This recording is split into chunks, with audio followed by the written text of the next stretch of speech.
All right. So sorry for the delay there. There's always a little bit of a pause in between when it actually goes live and when I realize that it's live. There's always like that 5 second delay. So I apologize for that. I'm going to work on getting that fixed here on the Thomas Take Sports Podcast YouTube channel. What's happening, everybody? I'm Ryan Thomas here. I'm going to be diving into some statistics as far as who is the better pro heading into year three of their National Football League career. My guy, Buffalo Bills quarterback Josh Allen, or New York Jets quarterback Sam Darnold.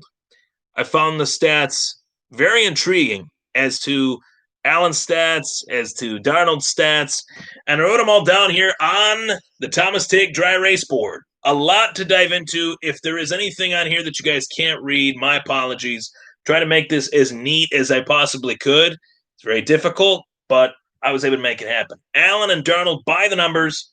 I took 2018, the rookie season of both Allen and the rookie season of Darnold, compiled the statistics, and we'll go over it right here, right now. So, 2018 for Josh Allen, he was 5-6 as a starter in his rookie season. 5-6, started 12 games, didn't start week one. Nate Peterman, I don't know if you guys remember or want to remember, but Nate Peterman started that week one duel between the Buffalo Bills and the Baltimore Ravens. Pitiful game for Nate Peterman.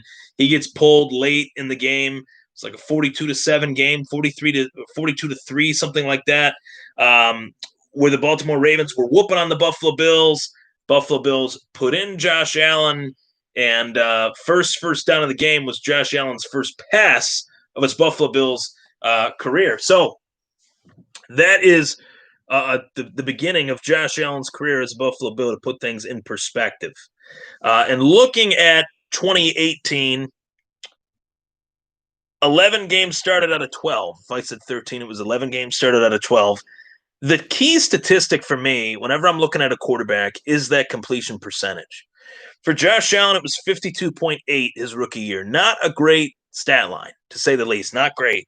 But 2,074 passing yards, the dimension of his game that we got to see in droves in comparison to his passing ability was his rushing ability.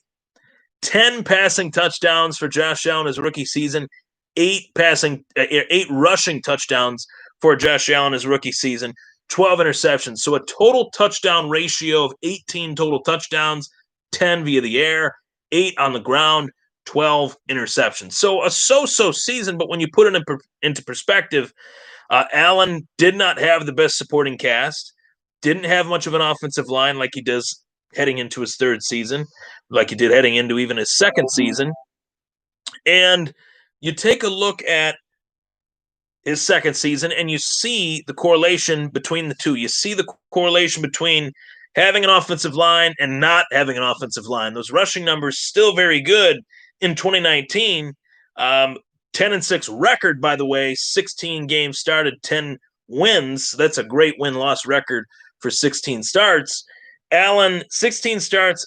His completion percentage went up 6% with the additions of John Brown and Cole Beasley, two veteran wide receivers in the National Football League, two guys that Buffalo Bills fans came to appreciate last year, as this Bills offense was far better in 2019 than it was in 2018. Offensive line was better. The supporting cast of weapons were better for Josh Allen. So taking a look at that, obviously Allen in the blue for the Buffalo Bills, Darnold in the green for the New York Jets. You like what I did there? So for Darnold in his rookie season, a 57% completion percentage, 4-9 as a rookie in 13 starts, 19 touchdowns, 1 rushing touchdown, 13 interceptions, only 138 rushing yards. So Darnold not known as a fleet-footed guy, more of a natural passer in the pocket, whereas Josh Allen's rookie season, he had 631 rushing yards. He led the Buffalo Bills in rushing. That's not a statistic that you want to see from your franchise quarterback year in, year out, but it definitely added a new dimension to this Buffalo Bills offense. Looking at 2019 for Sam Darnold, 7-6 in 13 starts, 1 game over 500, 3,024 passing yards, a 61% completion percentage. So Darnold had a higher completion percentage in both year one and year two than Allen did. Darnold's completion percentage in year one was 57 to Allen's 52. And in year two, Darnold's completion percentage 61% to Allen's 58%. So I think there's a few factors as to why that was and why that is a reality. First off, you have to add in the fact that Darnold has Le'Veon Bell last season, who was one of the sure-handed running backs in the National Football League, one of the best pass-catching running backs. As well, Darnold had a little bit better of an offensive line than Allen did year one, and also had actual NFL caliber receivers, unlike Kelvin Benjamin, who, let's just say, was quitting on the team before the season even started, heading into Allen's rookie season. So those are the little things that most people don't know, but being from Buffalo, living in Buffalo, you would know that Kelvin Benjamin was quitting on the Buffalo Bills before the season even started. So Darnold finished the season last year with 3,024 passing yards, 61% completion percentage, as I mentioned, 19 total passing touchdowns, 13 interceptions, 2 rushing touchdowns. So 21 touchdowns to 13 interceptions. That's not too bad. What I see is two quarterbacks that have very particular skill sets. Where Allen likes to improve via completion percentage, accuracy, those are the strengths of Sam Darnold. Where Darnold would like to improve, and in my opinion, would be to be more of a multifaceted quarterback, somebody that can be a game-breaking talent. And I think Darnold does have those abilities, maybe not as far as the athleticism that Allen has, but I think he could show that in year three. And those are the things that I like to look at. How are the numbers trending? What numbers are we trending towards? I think Allen shows in these statistics that he is far better an athlete than he is a quarterback, maybe.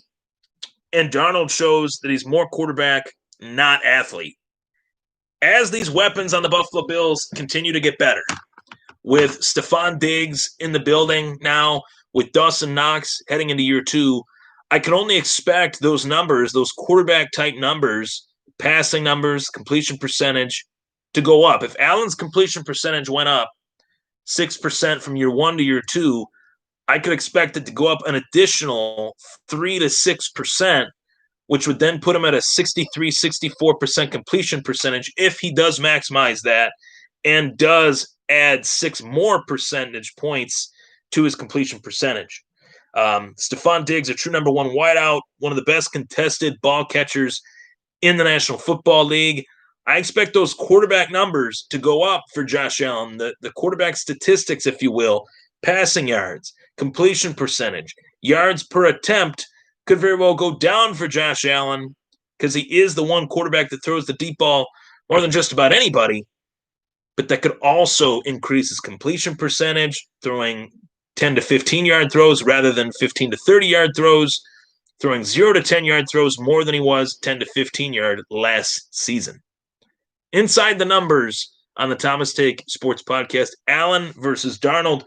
One thing about Sam Darnold as well, when looking at this dry erase board here, is, yeah, his numbers did get better in the sense from year one, year two, completion percentage-wise.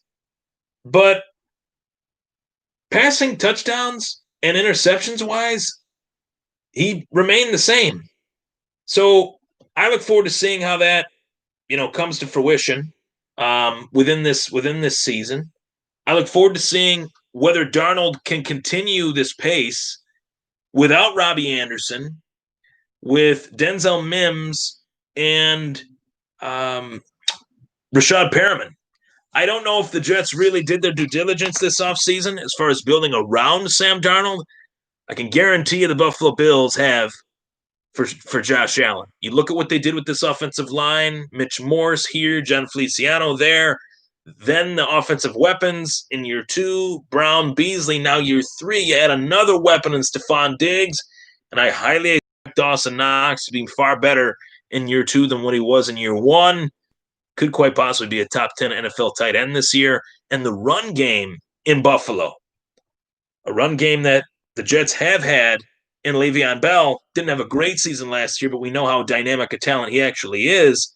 Buffalo had a rookie in Devin Singletary and the old wily vet in Frank Gore. Now you got Devin Singletary and a young, nasty freight train by the name of Zach Moss. I think that will also help Josh Allen's numbers as well.